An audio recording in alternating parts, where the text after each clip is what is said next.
بارش برساتا ہے، وَيَعْلَمُ مَا فِي الْأَرْحَامِ، وہ جانتا ہے جو کچھ کے رحموں میں ہے، ماں کے پیٹ میں کیا ہے وہ جانتا ہے، وَمَا تَدْرِي نَفْسٌ، اور کوئی جان نہیں جانتی ماذا تکسب غدا، کہ کل وہ کیا کمائی کرے گی، وَمَا تَدْرِي نَفْسٌ، اور کوئی جان نہیں جانتی بِأَيِّ أَرْضٍ تَمُوتُ، کہ کس زمین میں اس کی موت واقع ہوگی۔ ایک شخص ہے اپنے ملک سے صرف چند دن کے لیے کہیں باہر گیا، وہیں انتقال ہو گیا، اسے کبھی گمان بھی نہیں ہو سکتا تھا، سال ہر سال سے کہیں مقیم ہے، وہاں موت نہیں آئی، اور کہیں گیا ہے اور وہاں موت آ گئی، تو کوئی نہیں جانتا کس زمین میں اس کی موت واقع ہوگی۔ ان اللہ علیم الخبیر، یقیناً اللہ تعالیٰ علیم اور خبیر ہے۔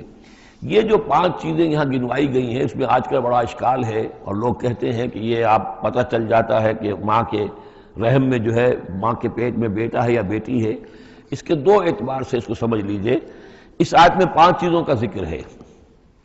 پہلی چیز میں حصر کا اسلوب ہے کہ یہ چیز صرف اللہ کو معلوم ہے، اگرچہ یہاں یہ نہیں لکھا ہوا ہے کہ اللہ کے سوا کوئی نہیں جانتا، پھر بھی چونکہ حصر کا اسلوب ہے، ان اللہ عندہ علم الساعہ، یقیناً اللہ ہی ہے جس کے پاس ہے قیامت کا علم، ساعت کا علم۔ اس میں بھی گویا کہ نفی ہو گئی کہ کوئی اور نہیں جانتا۔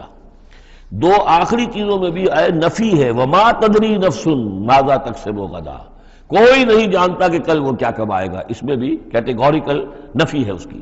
وما تدری نفس بأی ارض تموت، یہ بھی پھر کیٹیگوریکل نفی ہے کہ نہیں کوئی جانتا، کوئی جان نہیں جانتی کہ کہاں اس کی موت واقع ہوگی۔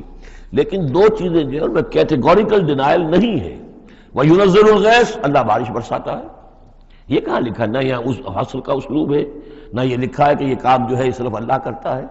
اسی طرح یعلم ما فی الارحام، اللہ جانتا ہے جو کچھ کے رحموں میں ہے، یہاں یہ جو نہیں لکھا کہ کوئی اور نہیں جانتا۔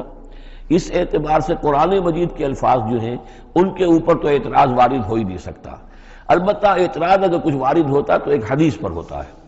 حدیث میں یہ آیا ہے کہ حضرت جبرائیل نے جب پوچھا تھا کہ مجھے قیامت کے بارے میں بتائیے، تو اس میں سے ایک روایت میں یہ الفاظ آئے ہیں کہ فی 5 لا یعلمہن الا اللہ، یہ قیامت کا علم جو ہے یہ تو ان 5 چیزوں میں سے ہے جنہیں اللہ کے سوا کوئی نہیں جانتا، اور وہاں حضور نے یہ ساری چیزیں گنوائی ہیں۔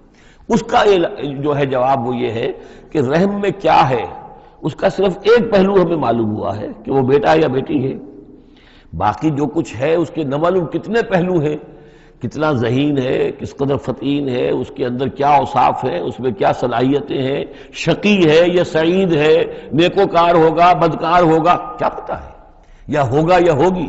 تو اس سے یہ کہ اس کی جو حدیث کا بھی معاملہ ہے اس کی بھی جو ہے اس کی توجیہ موجود ہے، اس پہ کسی گھبرانے کی ضرورت نہیں ہے۔ ان اللہ علیم الخبیر، یقیناً اللہ تعالی علیم اور خبیر ہے۔